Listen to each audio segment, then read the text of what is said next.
Okay, I'm going to start out by asking everybody to, if you ever had an accident, or not an accident, but been in your shop and working, and something just didn't go right, you know, like something broke off your lathe, or you got cut, or you know somebody that got seriously hurt, if you could just raise your hand if you ever seen anything like that. Could you hold them up here a minute? What I'd like everybody to do is just kind of look around the room and look at all the hands that are up. And it just easier to go the other way. Who never got hurt? Right. Who never got hurt? Yeah. But the thing is the risks are out there, and accidents do happen. Okay, this is just a small group. When you multiply this by thousands of people that in shops and things,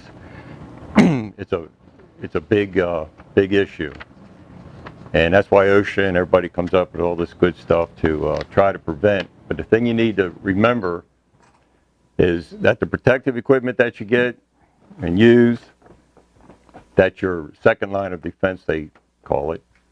The first line of defense is try to avoid any hazards before they arise. So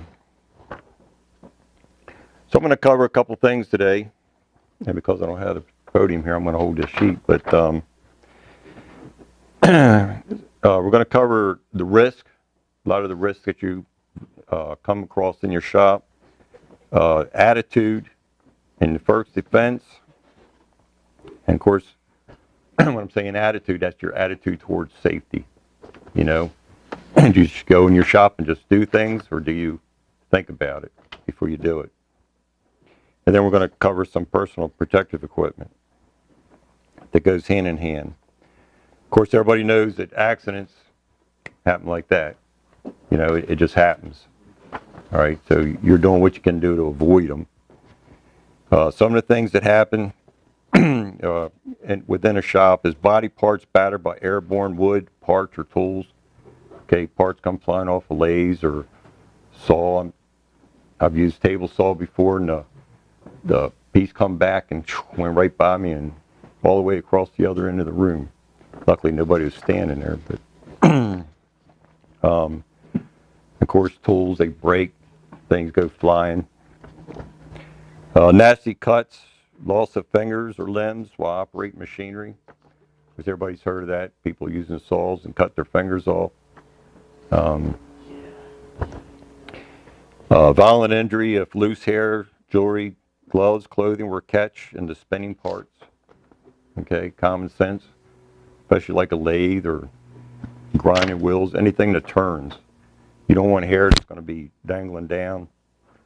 If your hair's that long, you might want to pin it up, because if it gets caught in that wheel, then you can just imagine how quick you're going to be flopped down. And that's jewelry, neckties, anything like that. And rings. I know a lot of people that don't like to remove their rings, okay? But these are like one of the worst things for ripping your finger off. All right, because all it does is catch. I see a lot of people here when they go around to hold the thing while they're cutting a piece of wood off or something. That thing ever caught, I mean, you're gone. The finger's gone. If it don't, you're lucky. Feet crushed from dropped items. Of course, a lot of guys carry big logs and stuff. You drop it, smash your toes. And then, of course, tools falling. You always have something's going to fall eventually. Hearing loss from noise. Hearing loss. You got me on that one. Chemical exposure, eye, skin, internal damage from the chemicals. A lot of people use different chemicals for finishing. And nose and lung damage from inhaling fine wood dust, sandpaper, grinder debris. And believe it or not, some dust from some woods are toxic.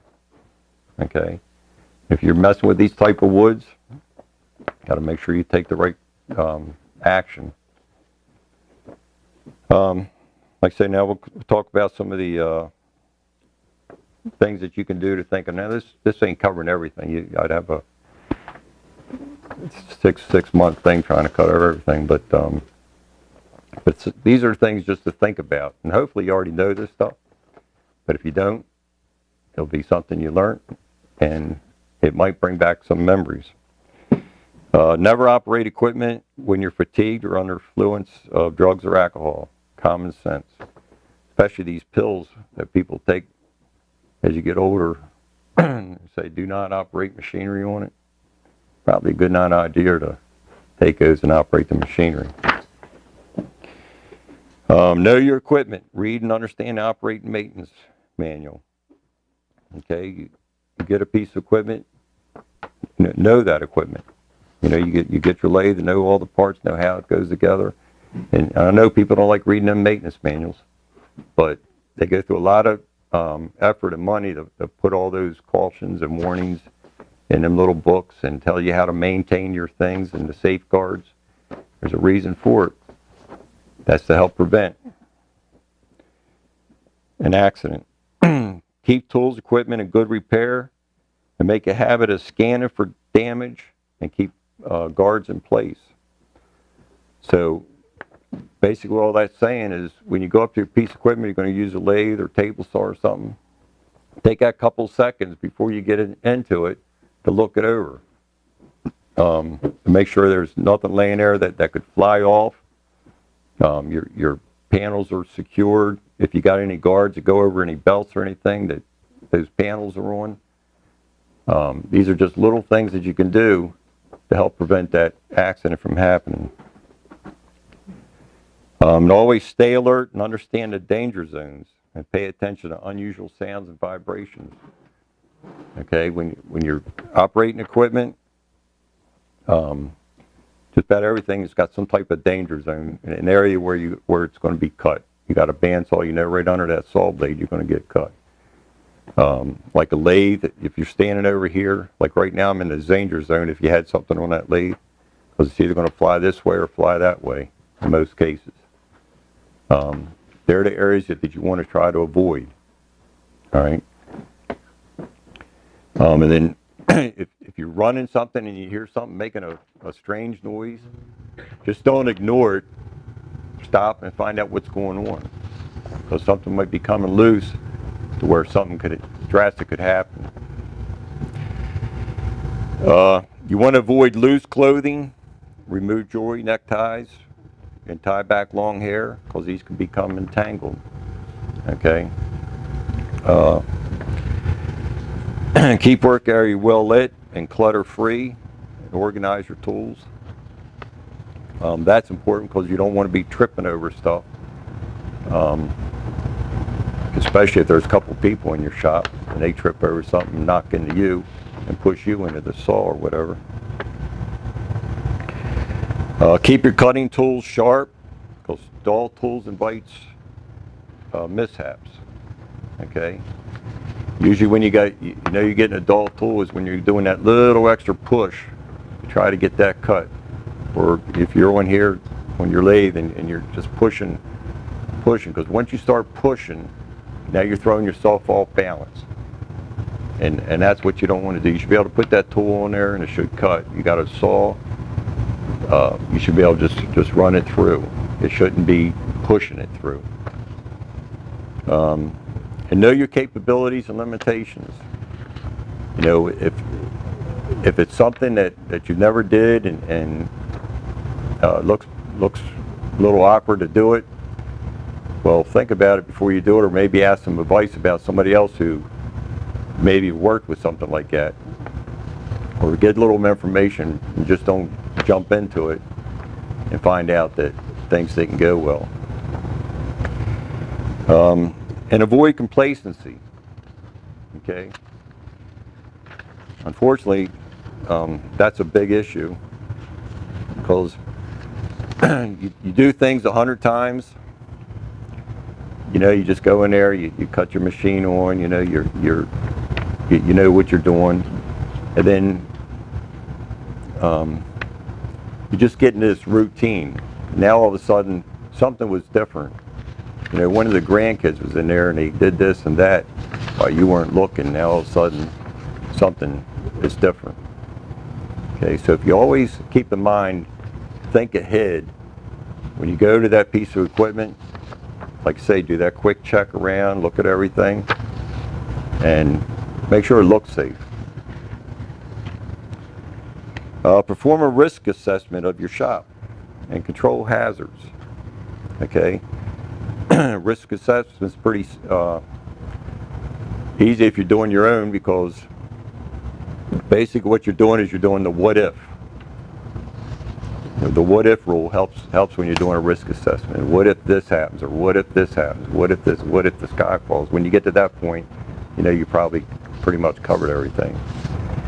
But if you think about that, you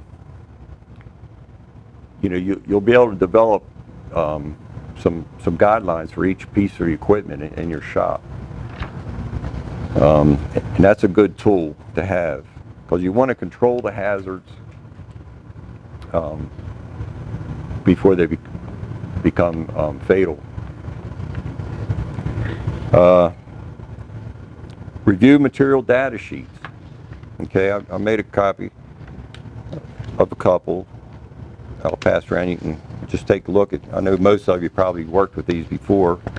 Got one here on simple green and one here on wood conditioner, to show you how simple green's pretty safe to work with. And the wood stain, it's a little more dangerous to work with. But when you look at these material safety data sheets, it's got all the information you need for the chemical or whatever you're going to be using. It tells you the first aid measures, firefighting. It tells you what PPE, personal protection, you need.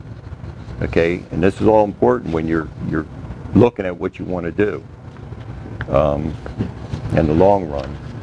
Pass it around. Anybody hasn't seen them, you can take a quick look at them and just see what they got.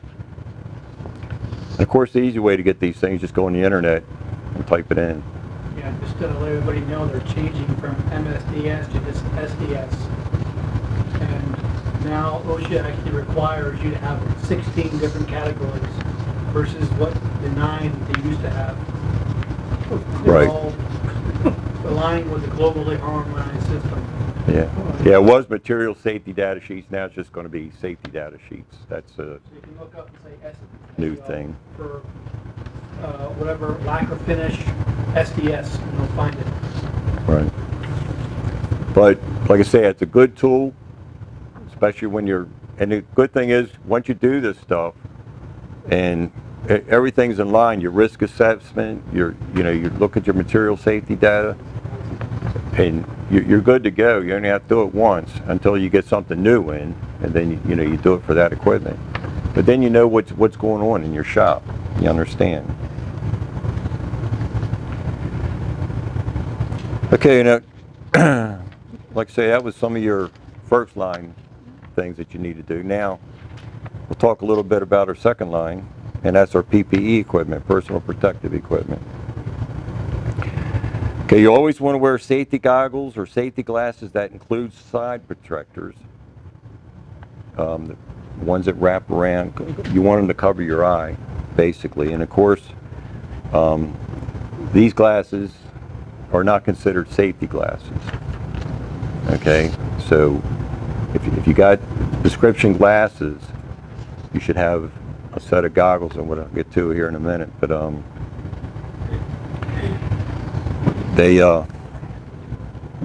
here's a sample of just regular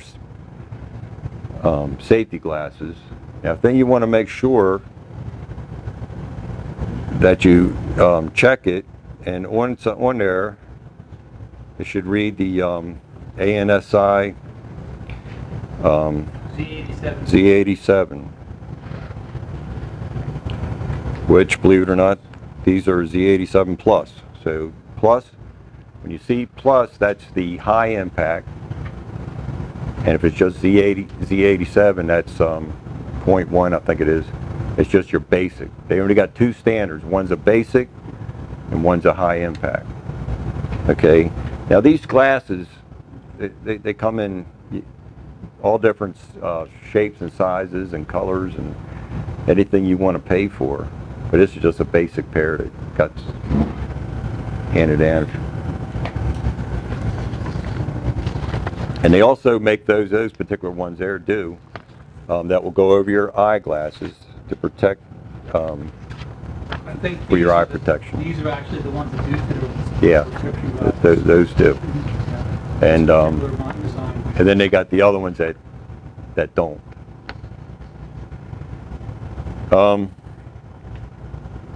The face shields. Use a face shield. It's rated NASI Z87 plus, which high impact. And of course, Z87 ability, just Z87 or Z87.1. That's just your basic. And the face shield should be only worn over primary eye protection.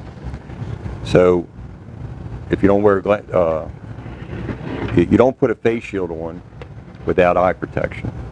And like I said, these ain't eye protection. So, if I'm going to wear this, I'm going to have my goggles over top of it, or the safety glasses that go over the eyeglasses, and then put the face shield on. And the thing you want to know when you're dealing with the face shields and any PPE, you want to make sure that it fits comfortable. Okay, and of course in good condition. But they've got all, just like everything else, they got all kinds of things to choose from. This one here happens to have the adjustable band where you tighten it, and this is very comfortable for me. Now this is the basic, believe it or not, and Jim brought in the high impact for us, and he's even got the wood to prove it worked over here. And so I'll pass these around, and you can see the difference between. And notice this one here will be marked plus on the shield here, and this one is just the regular standard.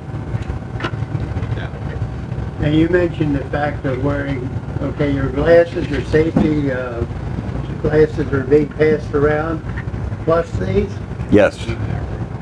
Why is a single safety glass enough protection, but yet this with the same rating is not enough protection? Depends on what you're doing. If we're turning, you want a full face shield. Yeah. Well, Without the safety glasses. well, you don't need the face shield at all times. See, this is where that risk assessment I was talking about, the different tasks that you do. This is where the risk assessment comes in. You're saying, example, pen turning, I don't really need this. Pen turning, right? I'd just be wearing this, Okay. right? Now, if I got a big hunk of wood on the chuck or something, or I'd have that on. Okay.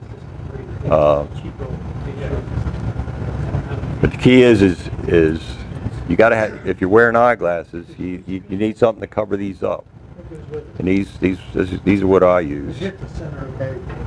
and they work great. I personally had to have a lot of difficulty seeing. It is I mean, to me, there's a lot of distortion, and then I compensated for one thing, but then I created another problem. right, and that's a problem. But unfortunately, that's what we got now.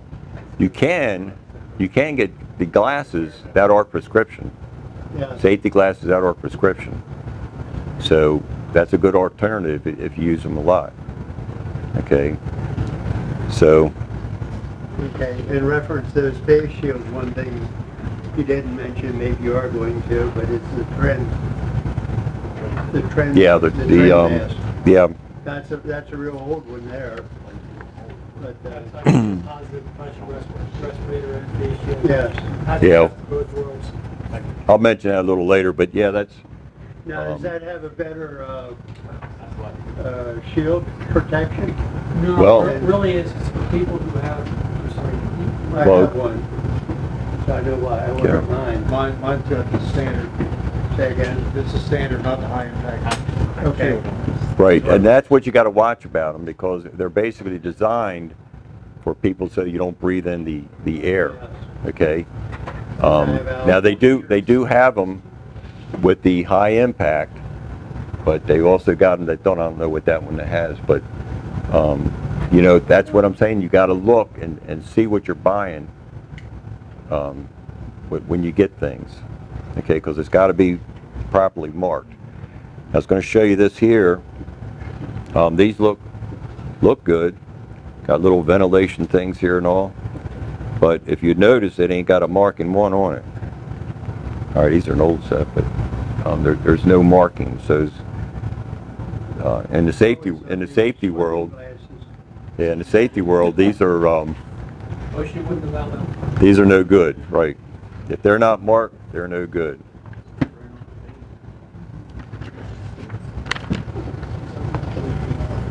Any questions on this face shield? Okay, next important thing is hearing protection. All right, got well, first thing, when we're talking about hearing protection, we're back to the risk assessment. Okay, because you need to know how much noise is in your shop at a given time. Okay, and you can measure it in decibels. You can either get a meter, of course. They got an app on your cell phone if you got a cell phone that will do that also. Or you can have a professional come in and they got a special meter. We used to have to walk around with little meters. And meters all day long, and they would come in and analyze what their noise barrier that we're in and all that stuff. But just for your home use, all you do is get the decibels that's in your shop. If you got a couple things, you usually do a couple things at a time. That's what you need to get. And don't forget, when you move, that changes the waves. So now when you have the ear protection, what you got to think about is once you get that base number, all right, say if it's you're running at 100 decibels, all right, so anything over 70, usually around 85 decibels, that's the beginning point where you can get ear damage, okay? But now it's just not hitting that decimal, it's over a period of time.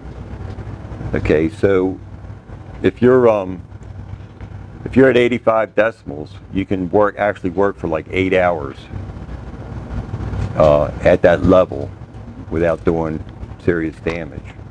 Now, if you go longer, then you can start doing the damage within a 24-hour period. That's the key, a 24-hour period. Now, another example, if it's 100 decibels, you got 15 minutes in that environment. Okay, the higher the number, the shorter the time. All right, and once you get up to around 140 decibels, there is no time. You get it, you better get your ears covered and get to a quiet place. And they recommend you get to a place that's under 70 or under for the rest of the day, to give your ears time to get back. And what happens when you keep doing this, get the wrong exposure, you start losing your hearing. And usually you lose the high levels first. Now, I've worked around jet aircraft all my life, and I've wore all this stuff and done all this stuff, but I did lose some of my high pitch. Of course, that could be a good thing because my wife speaks high, and I don't really hear too much of her. Yeah. Oh, I'm sorry, she did. Well, I messed up on that. Yeah. Okay. So what we got is when you purchase these items, they'll usually let you know what decimals they'll provide under.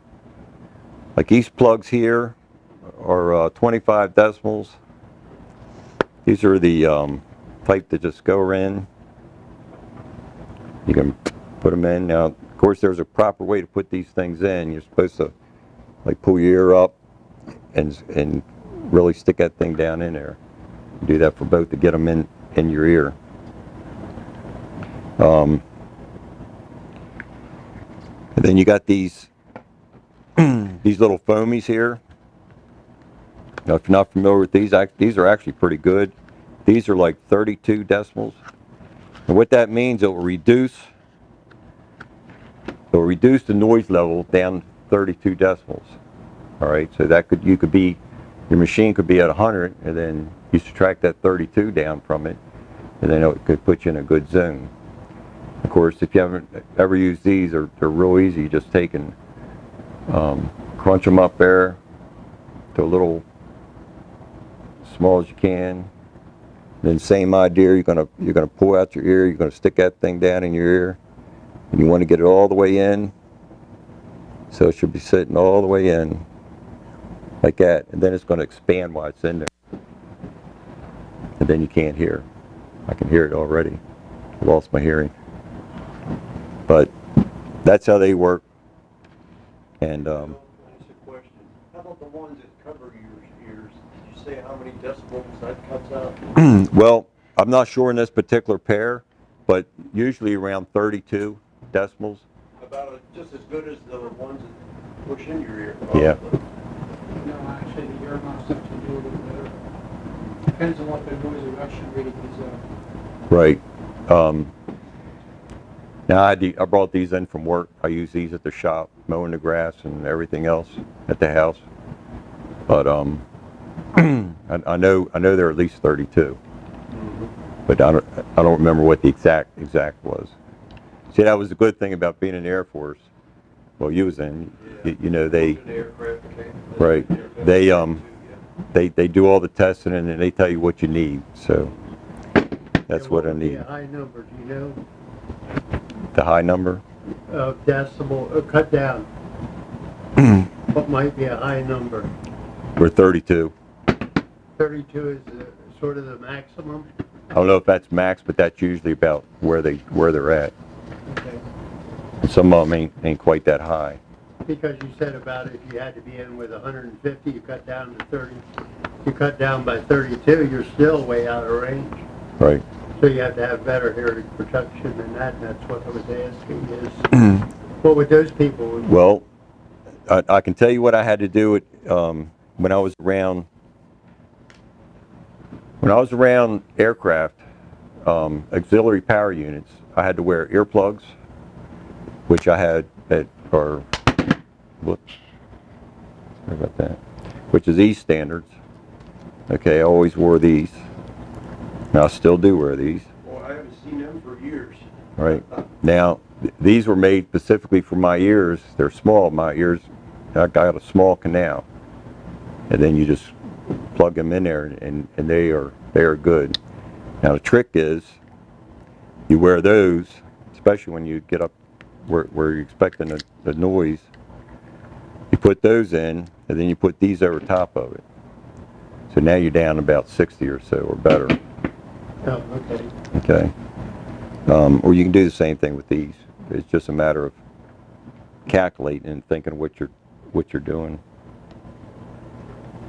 I think I broke your machine. Can you turn that up a little bit? Can you turn it up a little bit? Or? Can you hear me? Yeah, I can. Okay. That's because you yelled at me. I don't think it does anything. I think it's for his camera over there. Okay, any questions on hearing protection? All right, now we're going to go over the shoes. All right. In most shops, you probably don't need steel-toed shoes, even though I'd recommend it. But you definitely don't want to wear sandals. And tennis shoes I wouldn't really recommend tennis shoes, but a hard leather shoe or steel-toed shoe or boot is your best option. Okay, back to the risk assessment. You know, what are you doing in your shop? You know, if you got something, if you're like a gym shop, you got these big hunks of wood that they drop, going to crush your foot. Of course, if you're at my shop, wear tennis shoes when you do pens. So, next thing I want to talk about is skin protection. Once again, the MSDS will tell you whether you need rubber gloves, arm protection, an apron.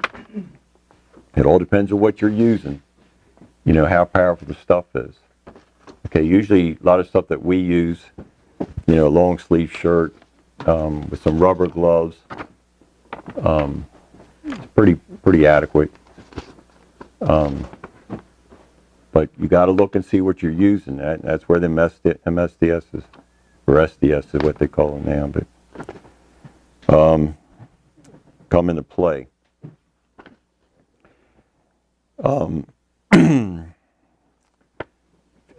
When you're using gloves, use gloves for the task. Okay. Of course, if you're lifting, you want a nice heavy glove. If you're working with chemicals, you want a nice rubber glove that's not going to absorb too much liquid, or absorb the liquid, I should say. You'll find a lot of times those gloves, some of them gloves will just deteriorate right before your eyes, depending on what you're using. And one thing you never want to do is have gloves on when you're working around machinery. Okay, that's a no-no. That's the one area where you don't, especially any rotating machinery or where there's gears and things like that. You don't want to use gloves. For basic wood turner, if you go in the shop, they got these smocks, you know, where to keep some of that those wood chips. Especially if you got sensitive skin, you start sweating, you get these wood chips on you, and they start going in the pores of your skin. That's why I usually wear an apron. I wear a long sleeve shirt to keep that stuff off my arms. You know, that's your decision. And now we'll talk about a little bit some respiratory stuff here. Fine airborne particles are harmful to your respiratory system. Ventilate your workshop. Wear a respirator approved by NOSH. The disposable with N95 rating and exhalation valve works great in most cases. Or a NOSH approved air filtration helmet. Your individual needs need to be considered. That's where I was telling you your task assessment. What do you need? And that's where we was talking about this air filtration. If you're in an area that it really gets dust and it bothers you, then chances are you'll need something like that.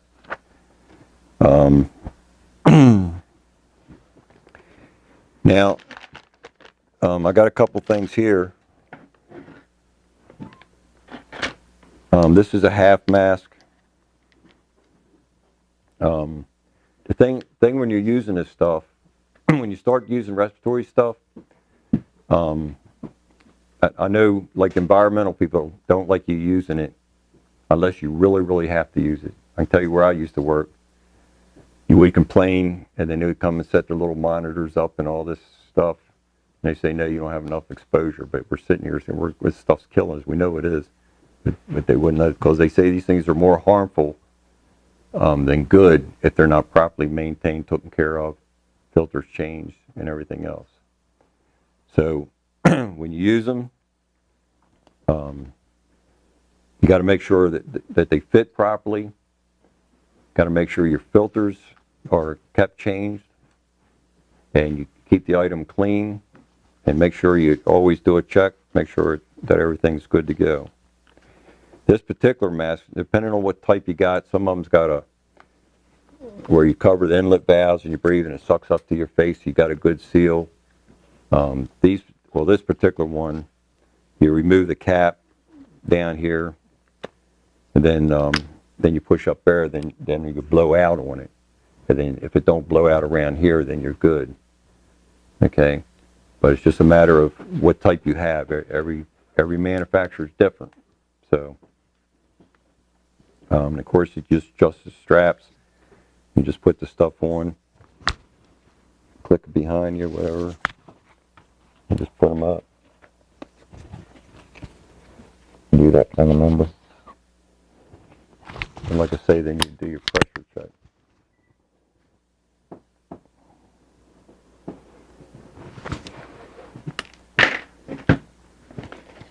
And another thing, this right here I got from Bill Fortney. Probably one of the best masks you can get for to use around the shop.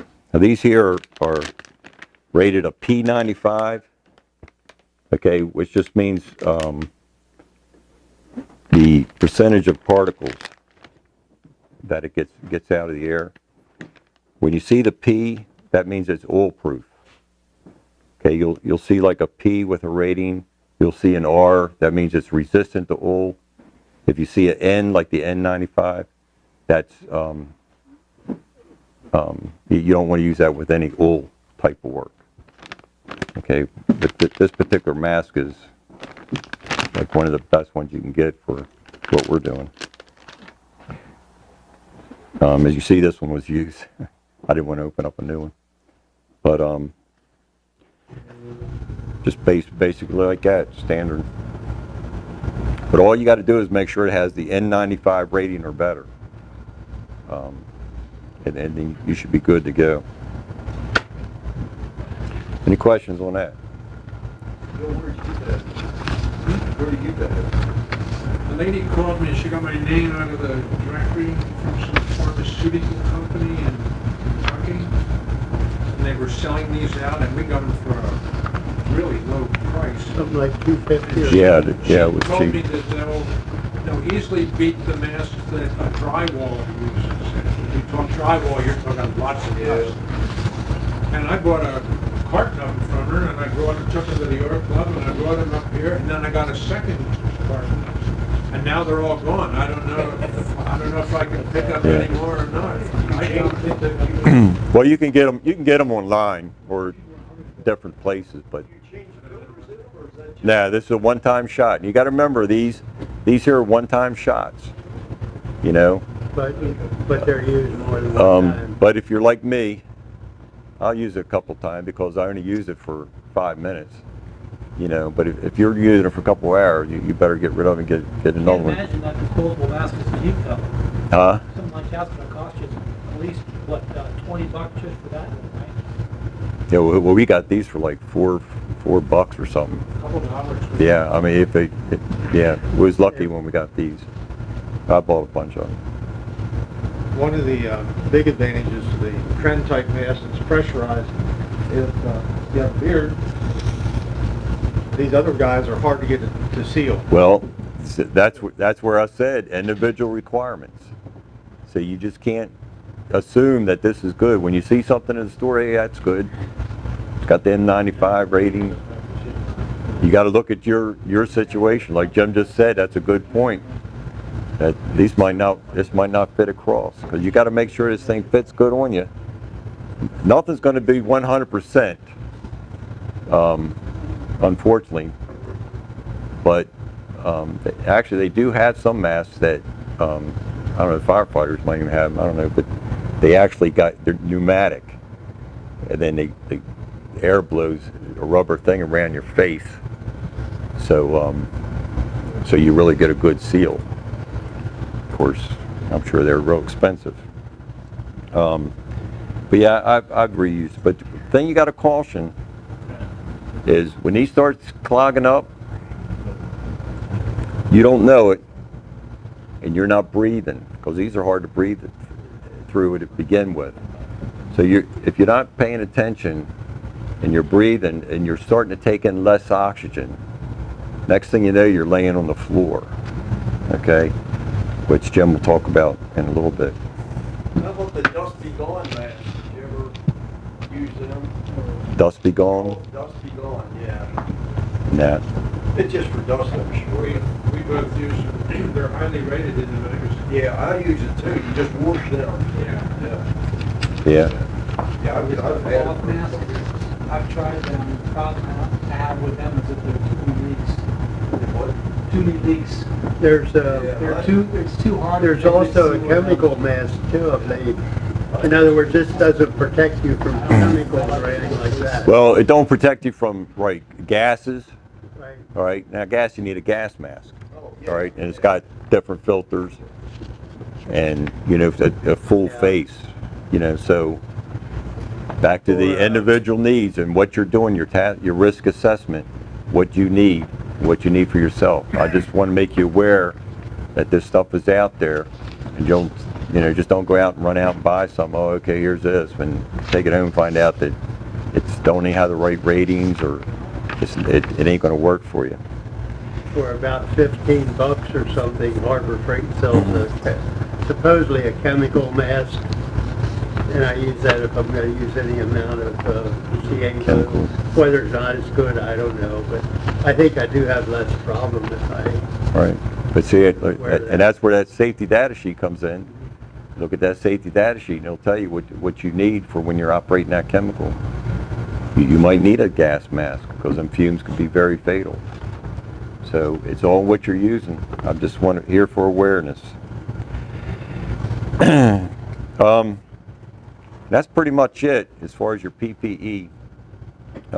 Hopefully we got out of this little session is you know some of the risks that are involved when you're working in the shop, and your attitude. Make sure you think safety, perform good work practices, and think before you act.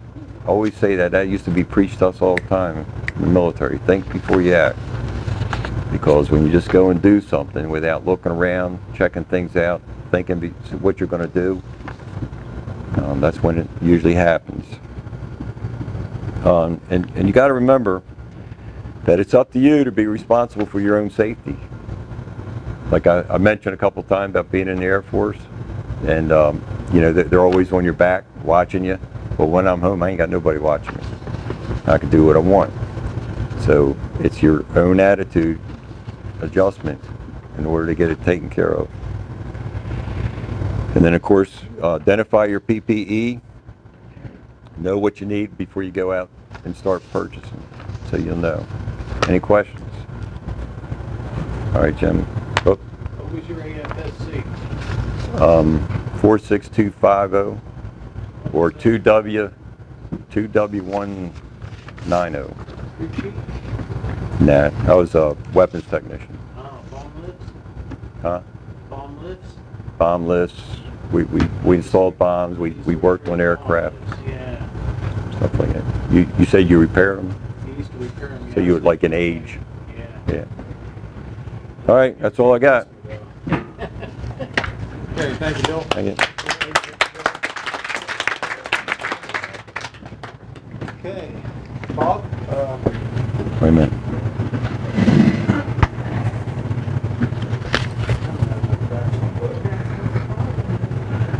Yeah, that goes in.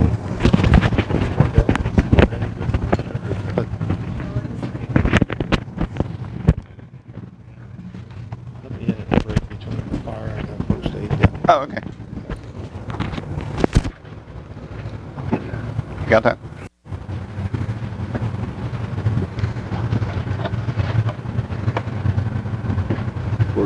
We get started. I'm going to pass these around. Hopefully I got enough for everybody. Condolences, families take them. But this is just a little information on health hazard of dust. You know, this is interesting reading. And so we'll just pass them around.